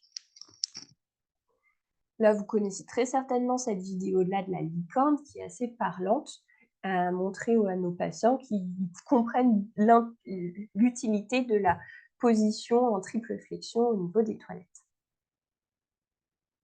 Et enfin, du coup, le muscle pubo-viscéral, le plus interne, lui, il va venir vraiment s'insérer sur le pubis. Et dedans, cette fois-ci en dehors, on va avoir le pubo-vaginal qui va être le muscle le plus central, puis le pubo-périnéal et enfin le pubo-anal qui, lui, va le plus loin. Donc, c'est pour ça qu'il est le plus externe des muscles pubo-viscérales. Ces muscles-là ont un point fixe qui est le pubis et le point mobile qui est les structures, les organes. Donc, le muscle pubo-viscéral va venir créer cet angle, cette mobilité des organes. Il va venir tracter les organes vers le haut et vers l'avant. Donc, voilà, c'est ce qu'on disait, le plus interne, le pubo-vaginal, qui se termine sur le tiers inférieur du vagin. Et lui, il va venir tracter le vagin vers l'avant et il constitue, à l'état de repos, le cap vaginal. En cas de contraction, il va venir encore plus emmener le vagin vers l'avant, en tout cas le tiers inférieur du vagin vers l'avant, ce qui va du coup emmener la partie la plus profonde du vagin vers l'arrière. Donc on va venir fermer l'angle dont on parlait tout à l'heure dans la gestion des pressions. Le faisceau pubo-périnéal qui s'insère légèrement en externe du pubo-vaginal et lui se termine sur le noyau fibreux central du périnée ou appelé aussi le centre tendineux du périnée. Son rôle, c'est d'antérioriser et d'élever ce centre tendineux du périnée. En réalité, quand le pubo-vaginal et le pubo-périnéal vont se contracter, ça va venir emmener le noyau fibreux sous le vagin et ce qui va permettre de le solidifier, va permettre de compenser un peu cette faiblesse qu'on a au niveau du vagin pour la gestion des pressions. Donc, le fait d'antérioriser ce noyau fibreux permet d'éviter les prolapsus. Et enfin, le pubo-anal, donc qui est le plus latéral du muscle pubo-viscéral. Je vous rappelle que juste latéralement de lui, on a le pubo-rectal. Ce faisceau pubo-anal se termine sur la face inférieure du rectum et se termine au niveau du sphincter anal externe. Il permet d'élever l'anus et il aide énormément au bon fonctionnement du sphincter. Donc, du coup, il vient fermer le canal anal. Donc, ce qu'il faut retenir de ce plancher pelvien, on a le plus profond l'ilio-coccygien qui a des fibres transversales, qui fait un soutien latéral au niveau des organes. Et sur la partie la plus superficielle, on a le pubo-viscéral et le pubo-rectal qui ont des fibres longitudinales d'avant en arrière et qui participent du coup à la continence en venant fermer le hiatus urogénital et en venant élever les organes et venir surtout fermer les angles au niveau des organes. L'action de ce plancher pelvien, c'est la diminution des hiatus urogénitaux, élévation des organes. Il améliore aussi la stabilité lombopelvienne et il aide à la continence urinaire et anale.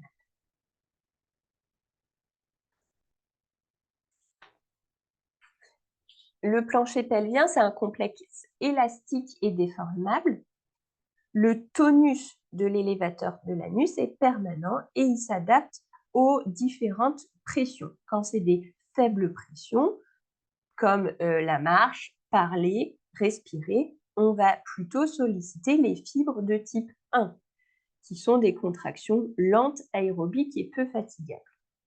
En cas de surpression, donc en cas de port de charge, toux, éternuement, on va plutôt solliciter les fibres de type 2, aérobiques et fatigables. Et ces fibres-là se situent plutôt le long des hiatus. La répartition des fibres de type 1 et de type 2 n'est pas homogène sur tous les muscles. Les fibres de type 1 vont plutôt être sur les bords externes des muscles et les fibres de type 2 vont être plutôt sur les bords internes, proches des espaces vides, proches des hiatus.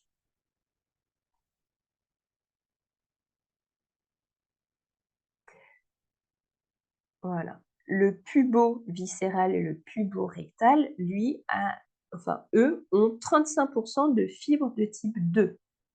Ils ont vraiment pour rôle de fermer les hiatus.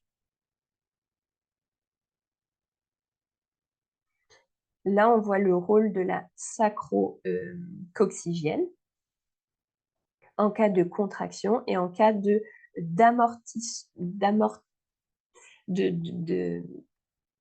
cette articulation sacro-coccygienne est sollicitée en cas de contraction, mais aussi en cas d'étirement, en tout cas de contraction excentrique, le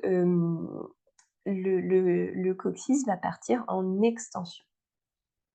Les fibres de type 1 de l'élévateur de l'anus gèrent plutôt mal la contraction excentrique.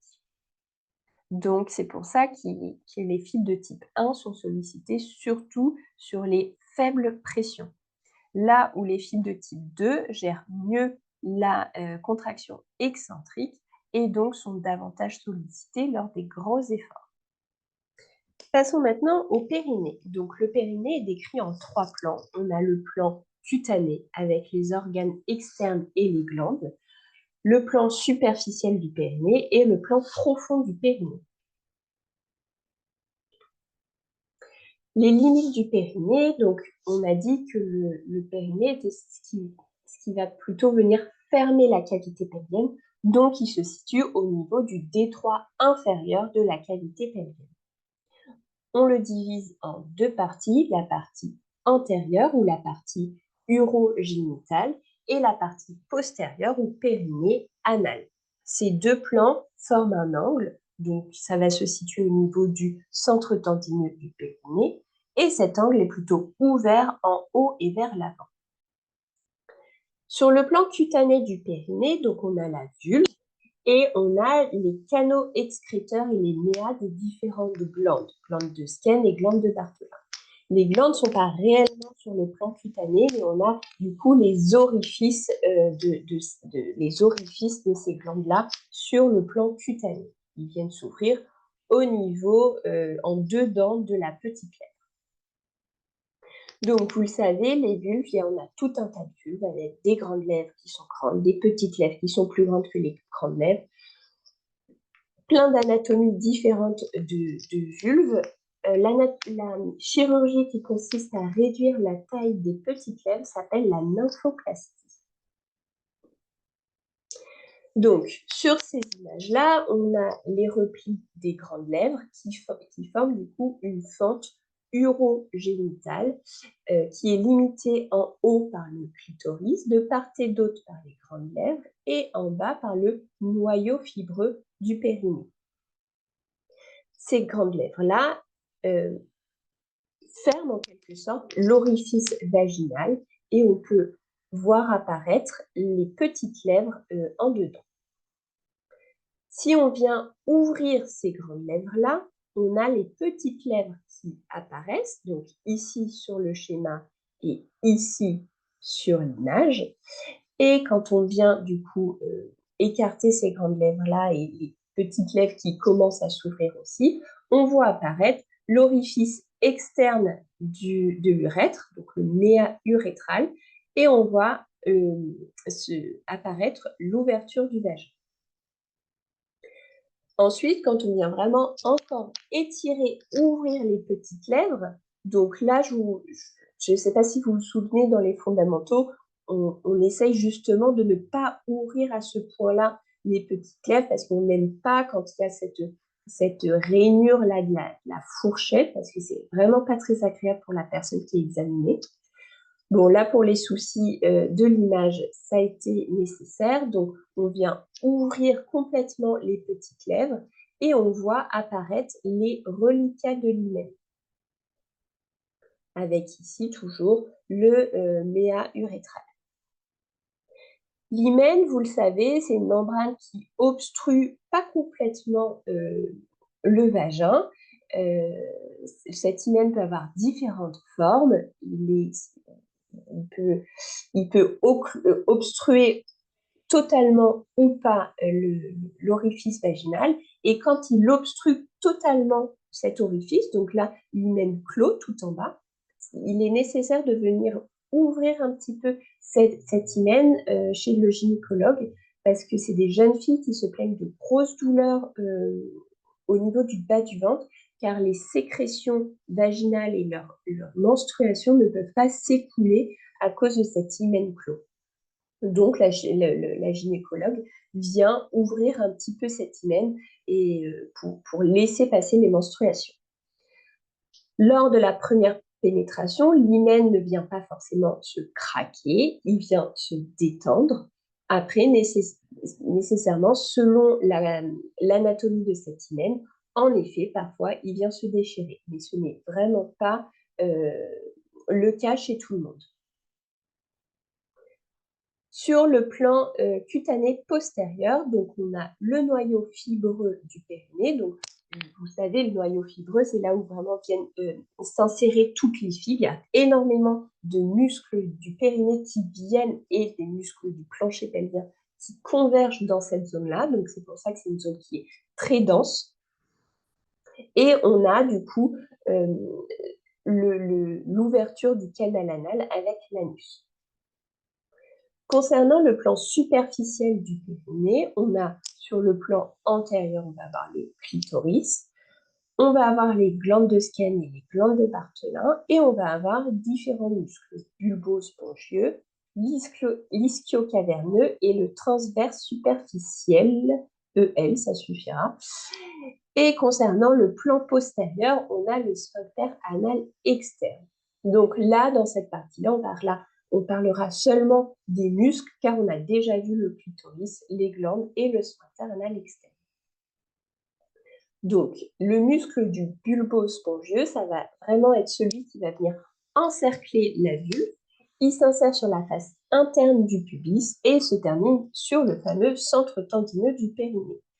Lui, son action, ça va être de venir fermer le hiatus vaginal et lors de sa contraction, il vient du coup comprimer la veine dorsale du clitoris, ce qui permet d'entretenir l'érection du clitoris. C'est un muscle qui est palpable et qui se situe vraiment tout à l'entrée du vagin. Il y a besoin d'une demi-phalange et on peut le palper.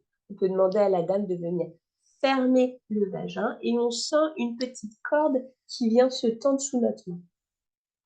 Chez certaines personnes, il est nécessaire notamment de détendre ce muscle, notamment lors du dyspareunie superficielle, mais chez d'autres, il est aussi nécessaire de venir le renforcer, notamment les dames qui se plaignent d'une béance vaginale.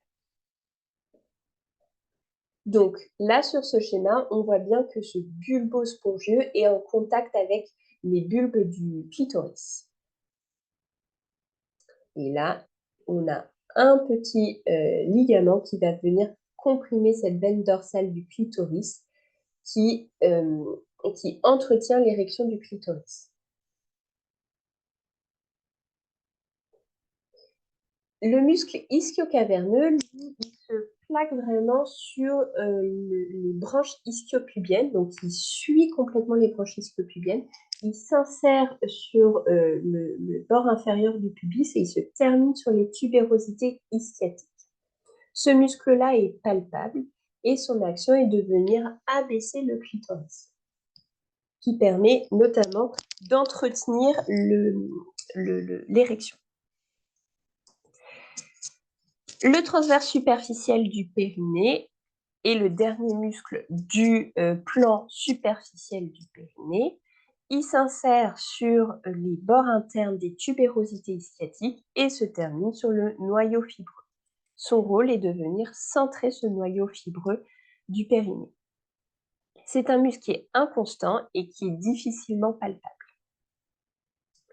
Et enfin, ce qui va venir fermer le plan superficiel du périnée, c'est l'aponévrose périnéale superficielle qui fait la jonction avec le plan cutané, car l'aponévrose se prolonge en petites lèvres et en capuchon du clitoris.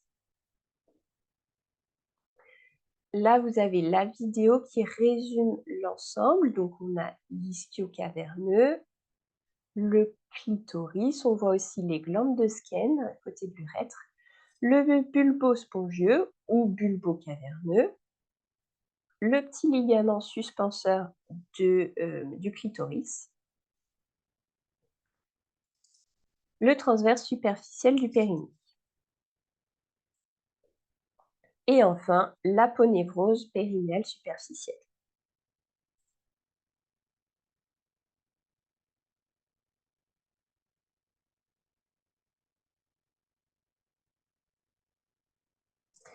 Concernant le plan profond du périnée, donc le plan profond du périnée, il est limité par deux aponévroses. L'aponévrose périnéale profonde avec son feuillet supérieur, qui va du coup être en contact avec le plancher pelvien, et l'aponévrose périnéale profonde avec son feuillet inférieur. Entre ces deux aponévroses, on a le sphincter urétral strié et le muscle transverse profond du périnée.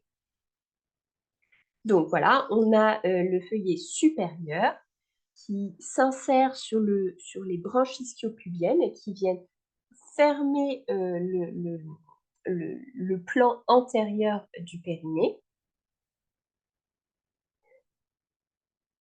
Juste après, sur le plan un peu plus superficiel, on a le sphincter urétral strié qu'on a déjà vu.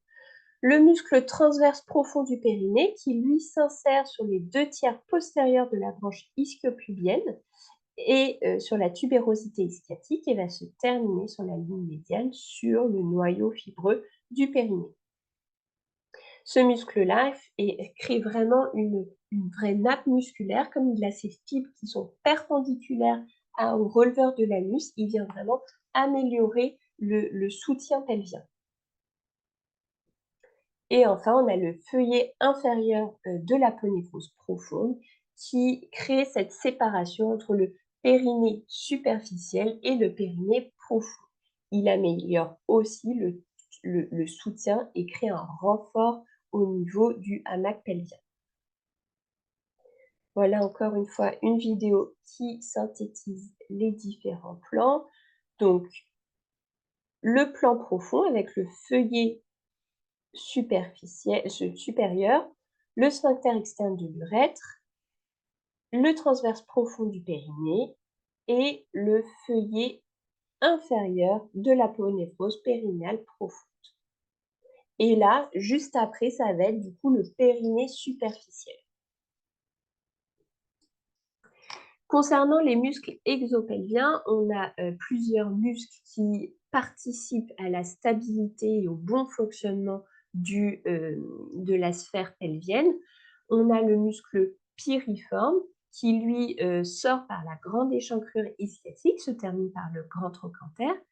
Lui, il est rotateur externe de hanche, il est stabilisateur de hanche et de bassin.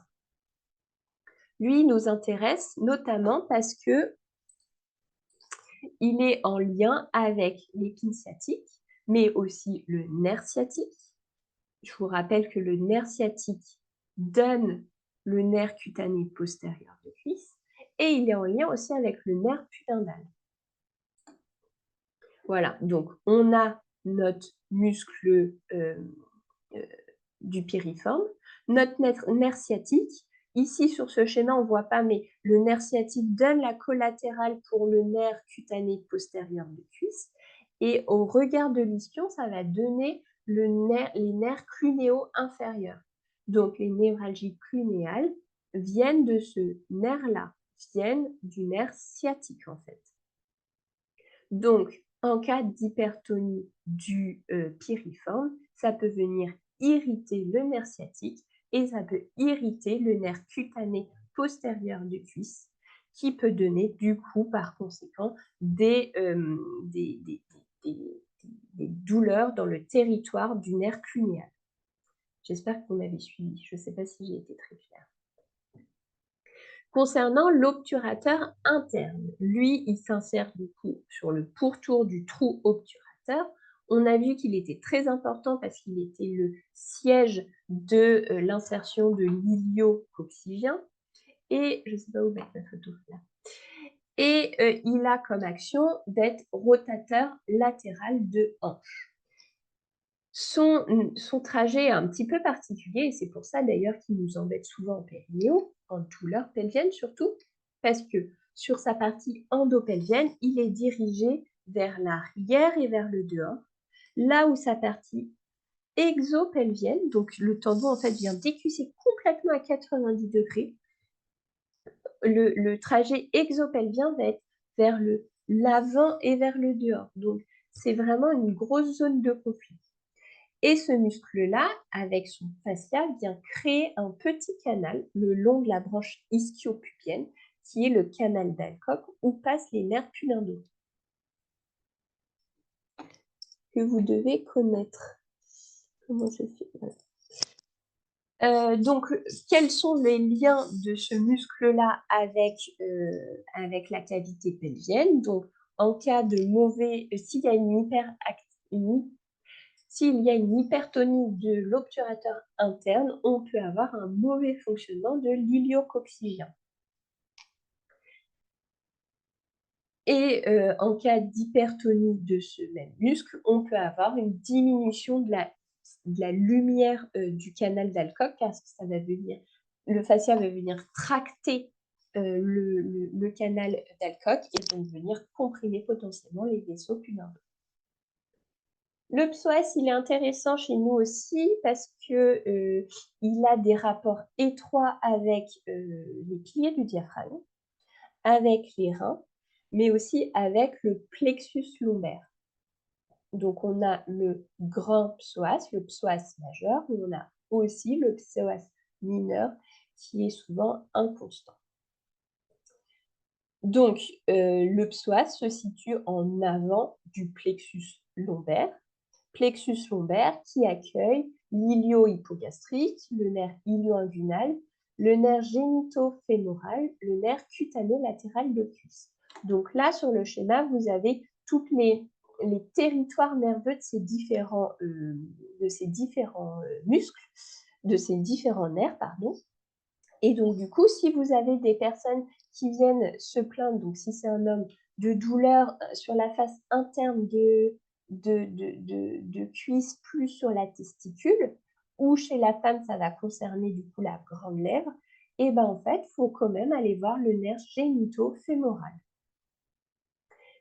Idem pour les douleurs un petit peu là qui va concerner grande petite lèvre des femmes, ben en fait là ça peut être le bleu foncé qui est du coup ah non le vert c'était le génito-fémoral, le bleu qui va être l'ilio-inguinal.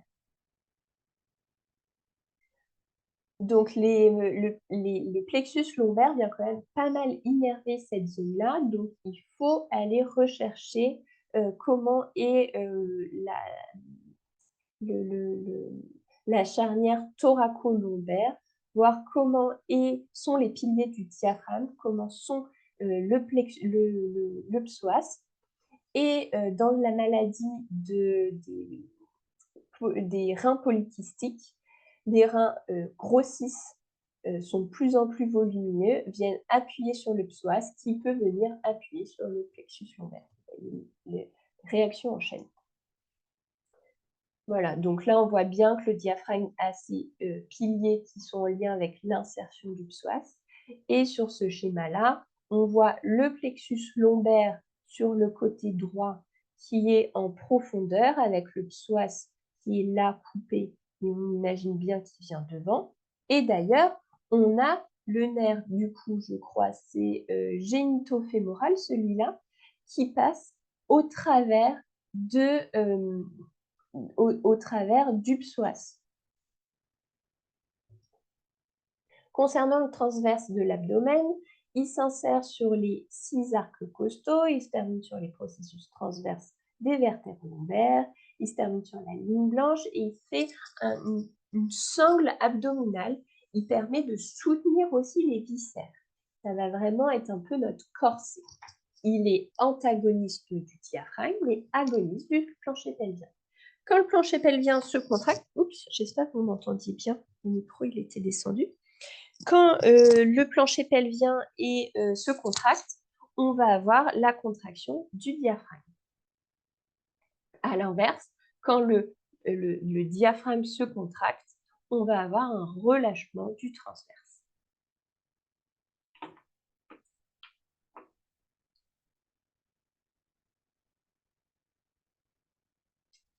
Là, sur cette vidéo, on va voir, je pourrais la couper parce qu'elle est un peu longue, on va voir vraiment le mouvement du plancher pelvien avec le diaphragme.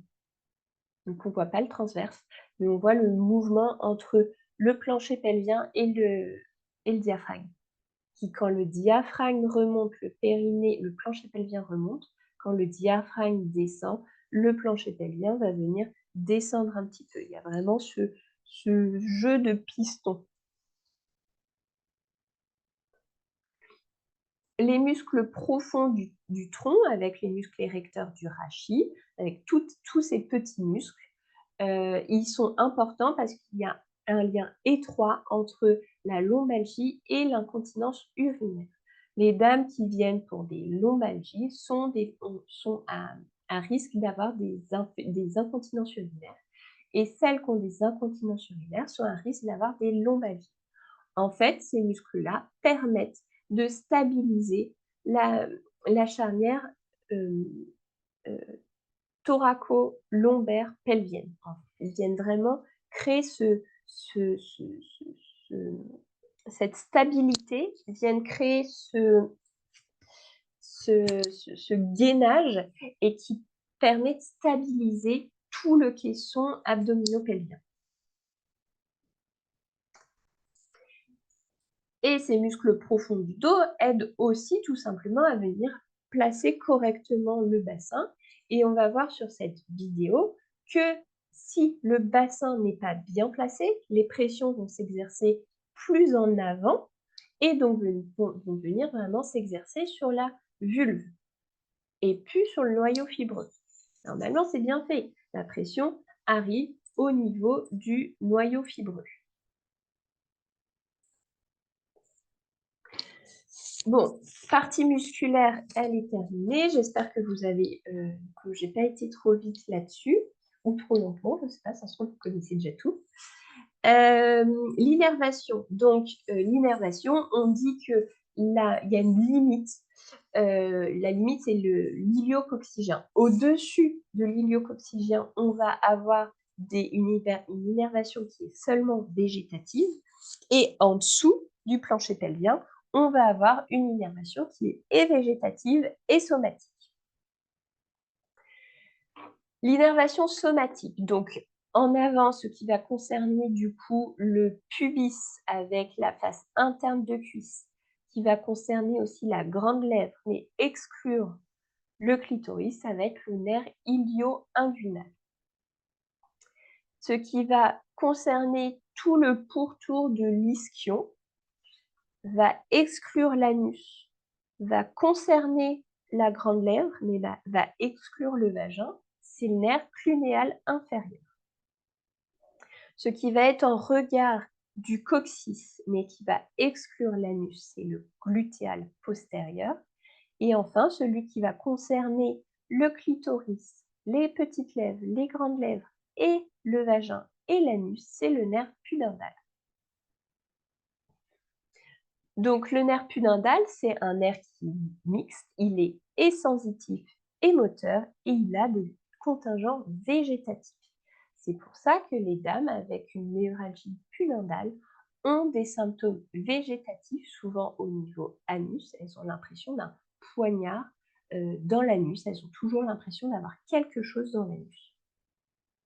Le nerf pudendal a différentes zones de conflit possibles. On a vu au niveau du piriforme, au niveau de la pince ligamentaire entre le ligament sacro-tubéral et le ligament sacro-tubéreux, parce que le nerf pudendal passe entre ces deux ligaments. D'ailleurs, en cas de chirurgie du nerf pudendal, on va venir ouvrir cette pince ligamentaire et c'est à ce niveau-là souvent qu'on fait les injections, les infiltrations pour soulager. C'est ce qu'on appelle le bloc test.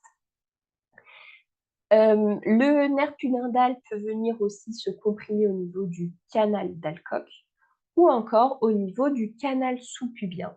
Et là, ça va concerner seulement du coup le nerf dorsal du clitoris. C'est ce qui va donner notamment les sensations d'excitation perpétuelle.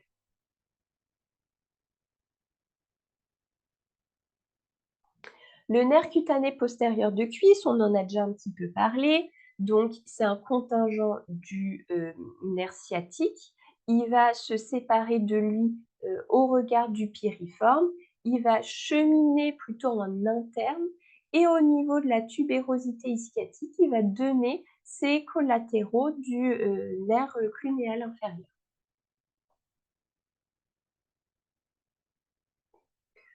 En vert, sur le côté gauche, on a le territoire sensitif du nerf cutané postérieur de cuisse.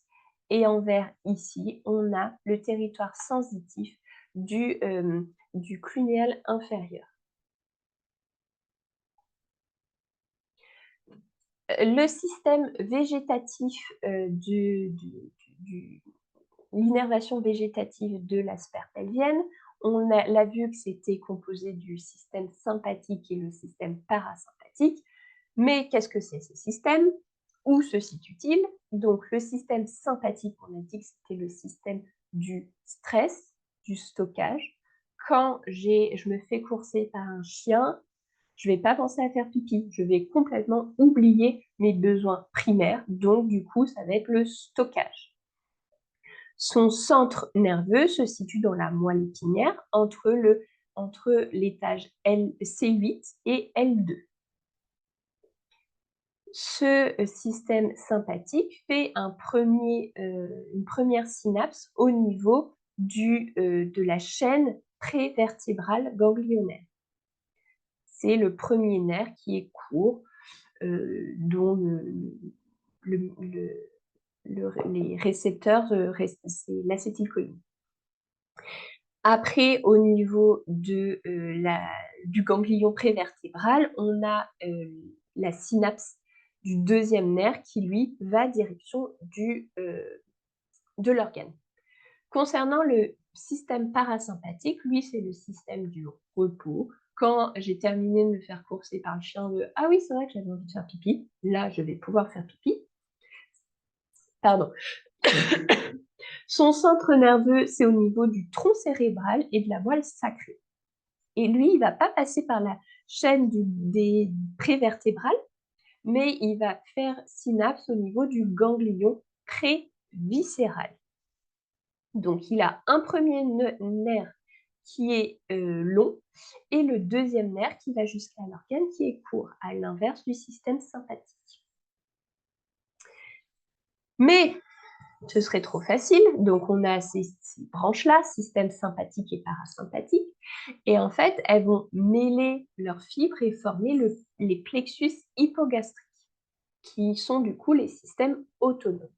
On va avoir le plexus hypogastrique supérieur qui va se situer vraiment au niveau de l'aorte abdominale, au-dessus de la séparation avec les artères iliaques.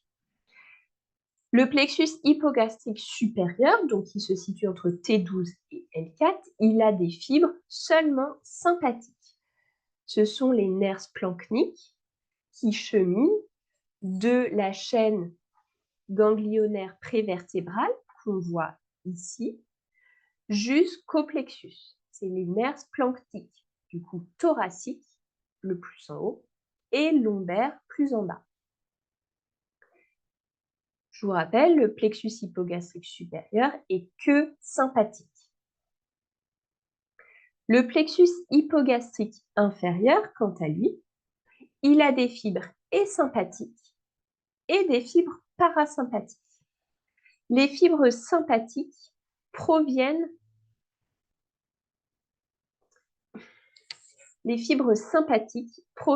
également de la chaîne ganglionnaire. Et en fait, donc, la chaîne ganglionnaire, il y a les nerfs splanchniques lombaires et thoraciques qui vont venir jusqu'au plexus hypogastrique supérieur. Et là, en fait, entre le nerf hypogastrique supérieur et le plexus hypogastrique inférieur, qui est cette fois-ci pair, ça va être le nerf hypogastrique. On a le plexus hypogastrique supérieur, le plexus hypogastrique inférieur, ce qui fait le lien et ce qui donne l'innervation sympathique au plexus hypogastrique inférieur, c'est le nerf hypogastrique. Voilà. Et donc, les fibres parasympathiques, elles, proviennent du plexus sacré via les nerfs splanchniques pelviens et sacrés. Voilà. Un peu compliqué, mais j'espère que vous avez compris. Le plexus hypogastrique inférieur, lui, il se situe entre L5 et S1. Et il est, comme je vous disais, pair et médian. On va le voir ici. Pair et médian. Et en fait, ça fait vraiment une toile d'araignée autour des organes. Ce qui est du coup très compliqué en chirurgie, notamment lors des promontofixations ou des retraits de lésions d'endométriose, parce qu'il ne faut absolument pas léser ce plexus hypogastrique. Mais malheureusement, chaque individu a une cartographie différente de son plexus hypogastrique.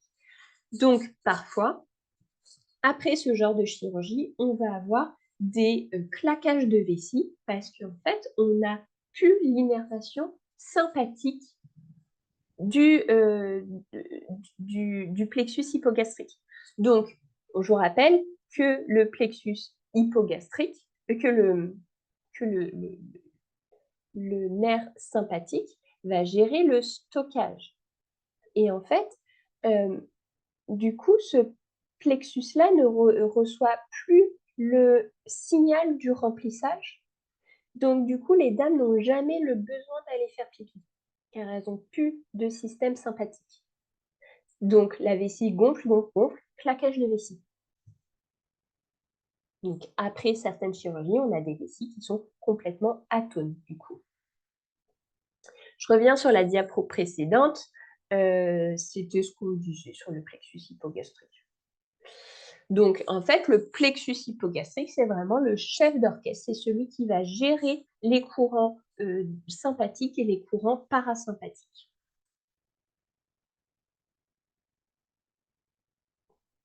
Là, je vous ai mis la vascularisation avec ce schéma qui vous permet de vous rappeler un petit peu comment ça se départage. Donc, au-dessus, au niveau de l'aorte abdominale, on a l'artère mésentérique supérieure et l'artère mésentérique inférieure qui vont être en contact du nerf du plexus hypogastrique supérieur. Et au niveau de la bifurcation avec les artères iliaques communes droite et gauche, on va avoir à droite et à gauche les plexus hypogastriques inférieurs. Et après, on a toute la vascularisation des différents organes. Le réseau veineux suit les mêmes chemins que la vascularisation, avec ici, autour de la vessie, c'est ce qu'on appelle le plexus de Santorini. On peut ici avoir des varices pelviennes et le fait de venir drainer ces varices pelviennes soulage les douleurs. Souvent, c'est des dames qui se plaignent de lourdeur un petit peu au niveau vulvaire. Le système lymphatique, il y a énormément de lymphonoeux au niveau de cet endroit, ce qui entraîne un envahissement rapide. Et comme ces lymphonoeux sont en contact des nerfs, ça peut provoquer des douleurs le long des nerfs sciatiques. Pour conclure, c'est une région qui est riche d'activité et de fonctions. Chaque fonction, chaque organe a une incidence sur les autres. Un lien étroit entre l'abdomen et les membres inférieurs. Et il faut un bon fonctionnement du tronc, tout comme les membres inférieurs, pour que la région pelvienne soit bien aussi. Plein de pathologies, ou en tout cas de troubles au niveau de cette zone-là. On peut avoir des troubles urinaires, gynéco-anorectales et sexuaux, en sachant qu'il y a rarement un symptôme. Il y a souvent plusieurs symptômes et plusieurs organes concernés. C'est pour ça qu'il faut toujours questionner les différentes fonctions de cette zone. Je vous ai mis toutes les bibliographies et si vous avez des questions, n'hésitez pas à m'envoyer un mail à mon adresse qui est clairebreton.kiné@gmail.com. Non, ça c'est mon adresse perso, mais c'est pas grave, vous pouvez le faire. Si, je sais plus ce que j'ai dit. Mon adresse privée, mon adresse professionnelle, c'est clairebreton.kiné@gmail.com. Si, je crois que j'avais dit la bonne. Voilà. Je vous souhaite une bonne journée et puis à bientôt.